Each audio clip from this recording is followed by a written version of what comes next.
ಆಯುಧ ಪೂಜೆ ನವರಾತ್ರಿ ಹಬ್ಬದ ಒಂದು ಭಾಗವಾಗಿದೆ. 2. ಇದೊಂದು ಹಿಂದೂ ಹಬ್ಬವಾಗಿದ್ದು, ಇದನ್ನು ಸಾಂಪ್ರದಾಯಿಕವಾಗಿ ಭಾರತದಲ್ಲಿ ಆಚರಿಸಲಾಗುತ್ತದೆ. ಇದನ್ನು ಅಸ್ಟ್ರಾ ಪೂಜಾ ಎಂದೂ ಕರೆಯುತ್ತಾರೆ.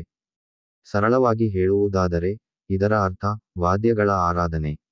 ಈ ಹಬ್ಬವು ಸೆಪ್ಟೆಂಬರ್ ಅಥವಾ ಅಕ್ಟೋಬರ್ ತಿಂಗಳಲ್ಲಿ 15 ದಿನಗಳ ಪಂಚಾಂಗದ ಪ್ರಕಾರ ಚಂದ್ರನ ಚಕ್ರದ ಪ್ರಕಾಶಮಾನವಾದ ಅರ್ಧದ 9ನೇ ದಿನ ಅಥವಾ ನವಮಿಯಂದು ಬರುತ್ತದೆ ಮತ್ತು ಇದು ಜನಪ್ರಿಯವಾಗಿ ದಸರಾ ಅಥವಾ ನವರಾತ್ರಿ ಅಥವಾ ದುರ್ಗಾ ಪೂಜಾ ಒಂದು ಭಾಗವಾಗಿದೆ.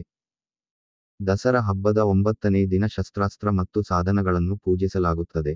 ಕರ್ನಾಟಕದಲ್ಲಿ ದುರ್ಗಾದೇವಿಯಿಂದ ರಾಕ್ಷಸ ರಾಜ ಮಹಿಷಾಸುರನನ್ನು ಕೊಂದ ನಂತರ ಶಸ್ತ್ರಾಸ್ತ್ರಗಳನ್ನು ಪೂಜೆಗೆ ಇಡಲಾಗಿತ್ತು. ನವರಾತ್ರಿ ಹಬ್ಬವನ್ನು ದೇಶಾದ್ಯಂತ ಆಚರಿಸಲಾಗುತ್ತದೆಯಾದರೂ ದಕ್ಷಿಣ ಭಾರತದ ರಾಜ್ಯಗಳಲ್ಲಿ ಇದನ್ನು ಆಯುಧ ಪೂಜೆ ಎಂದು ವ್ಯಾಪಕವಾಗಿ ಆಚರಿಸಲಾಗುತ್ತದೆ, ಆದರೆ ಪೂಜಾ ವಿಧಾನದಲ್ಲಿ ಸ್ವಲ್ಪ ವ್ಯತ್ಯಾಸಗಳಿವೆ. ಆಯುಧ ಪೂಜೆಯ ಸಮಯದಲ್ಲಿ ಪೂಜಿಸಲ್ಪಡುವ ಪ್ರಮುಖ ಶಕ್ತಿ ದೇವತೆಗಳೆಂದರೆ ಸರಸ್ವತಿ, ಬುದ್ಧಿವಂತಿಕೆ, ಕಲೆ ಮತ್ತು ಸಾಹಿತ್ಯದ ದೇವತೆ, ಲಕ್ಷ್ಮಿ, ಸಂಪತ್ತಿನ ದೇವತೆ, ಮತ್ತು ಪಾರ್ವತಿ, ದೈವಿಕ ತಾಯಿ. ವಿವಿಧ ರೀತಿಯ ಸಾಧನಗಳನ್ನು ಹೊರತುಪಡಿಸಿ, ಈ ಸಂದರ್ಭದಲ್ಲಿಯೇ ಶಸ್ತ್ರಾಸ್ತ್ರಗಳನ್ನು ಸೈನಿಕರು ಪೂಜಿಸುತ್ತಾರೆ ಮತ್ತು ಉಪಕರಣಗಳನ್ನು ಕುಶಲಕರ್ಮಿಗಳು ಪೂಜಿಸುತ್ತಾರೆ. ಪೂಜೆಯನ್ನು ಅರ್ಥಪೂರ್ಣವಾದ ಪದ್ಧತಿ ಎಂದು ಪರಿಗಣಿಸಲಾಗುತ್ತದೆ. ಇದು ಒಬ್ಬರ ವೃತ್ತಿಗೆ ಮತ್ತು ಅದರ ಸಂಬಂಧಿತ ಸಾಧನಗಳಿಗೆ ನಿರ್ದಿಷ್ಟ ಗಮನವನ್ನು ಕೇಂದ್ರೀಕರಿಸುತ್ತದೆ ಮತ್ತು ಉತ್ತಮ ಪ್ರದರ್ಶನ ನೀಡಲು ಮತ್ತು ಸರಿಯಾದ ಪ್ರತಿಫಲವನ್ನು ಪಡೆಯಲು ದೈವಿಕ ಶಕ್ತಿಯು ಅದರ ಹಿಂದೆ ಕಾರ್ಯನಿರ್ವಹಿಸುತ್ತಿದೆ ಎಂಬುದನ್ನು ಸೂಚಿಸುತ್ತದೆ. ಆಧುನಿಕ ವಿಜ್ಞಾನವು ಭಾರತದಲ್ಲಿನ ವೈಜ್ಞಾನಿಕ ಜ್ಞಾನ ಮತ್ತು ಕೈಗಾರಿಕಾ ನೆಲೆಯ ಮೇಲೆ ಶಾಶ್ವತ ಪರಿಣಾಮ ಬೀರಿದೆ. ಆಯುಧ ಪೂಜೆಯ ಸಮಯದಲ್ಲಿ ಕಂಪ್ಯೂಟರ್ ಮತ್ತು ಟೈಪ್ರೈಟರ್ಗಳ ಆರಾಧನೆಯಿಂದ ಹಳೆಯ ಧಾರ್ಮಿಕ ಕ್ರಮದ ನೀತಿಗಳನ್ನು ಉಳಿಸಿಕೊಳ್ಳಲಾಗಿದೆ.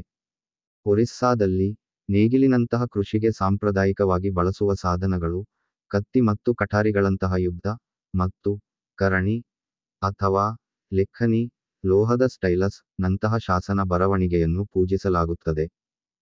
2 ಐತಿಹಾಸಿಕ ದಂತಕಥೆಗಳು ಈ ಹಬ್ಬಕ್ಕೆ ಸಂಬಂಧಿಸಿವೆ. ಮೈಸೂರಿನ ಮಹಾರಾಜರು ಸಾಂಕೇತಿಕವಾಗಿ ಆಚರಿಸುತ್ತಿದ್ದ ಜನಪ್ರಿಯ ದಂತಕಥೆಯು ಐತಿಹಾಸಿಕ ದಂತಕಥೆಯನ್ನು ಸೂಚಿಸುತ್ತದೆ. ವಿಜಯದಶಮಿ ದಿನದಂದು 5 ಪಾಂಡವ ಸಹೋದರರಲ್ಲಿ ಮೂರನೆಯವನಾದ ಅರ್ಜುನನು ತನ್ನ ಯುದ್ಧ ಶಸ್ತ್ರಾಸ್ತ್ರಗಳನ್ನು ಶಮಿ ಮರದ ರಂಧ್ರದಿಂದ ಹಿಂಪಡೆದನು. ಅಲ್ಲಿ ಅವನು ಬಲವಂತವಾಗಿ ಗಡೀಪಾರು ಮಾಡುವ ಮೊದಲು ಅದನ್ನು ಮರೆಮಾಡಿದ್ದನು.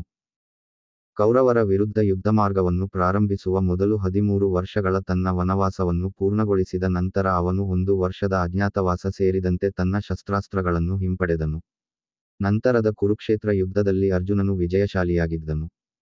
ಪಾಂಡವರು ವಿಜಯದಶಮಿ ದಿನದಂದು ಹಿಂದಿರುಗಿದರು ಮತ್ತು ಅಂದಿನಿಂದ ಈ ದಿನವು ಯಾವುದೇ ಹೊಸ ಉದ್ಯಮವನ್ನು ಪ್ರಾರಂಭಿಸಲು ಶುಭವಾಗಿದೆ ಎಂದು ನಂಬಲಾಗಿದೆ. ಆದರೆ ಕರ್ನಾಟಕದಲ್ಲಿ ಆಯುಧ ಪೂಜೆಯನ್ನು ಮೂಲ ಹಬ್ಬದ ದಿನ ವಿಜಯದಶಮಿ, ಆಯುಧ ಪೂಜಾ ದಿನ ಯ ಒಂದು ದಿನ ಮೊದಲು ಸಾಮಾನ್ಯ ಜನರು ಆಚರಿಸುತ್ತಾರೆ. ಉಪಕರಣಗಳು ಮತ್ತು ವೃತ್ತಿಯ ಎಲ್ಲಾ ಉಪಕರಣಗಳನ್ನು ಮೊದಲು ಸ್ವಚ್ಛಗೊಳಿಸಲಾಗುತ್ತದೆ. ಎಲ್ಲಾ ಉಪಕರಣಗಳು, ಯಂತ್ರಗಳು, ವಾಹನಗಳು ಮತ್ತು ಇತರ ಸಾಧನಗಳನ್ನು ನಂತರ ಚೆನ್ನಾಗಿ ಹೊಳಪು ಮಾಡಲಾಗುತ್ತದೆ. ನಂತರ ಅವುಗಳನ್ನು ಕುಂಕುಮ ಹಾಕಿ ಇಡಲಾಗುತ್ತದೆ.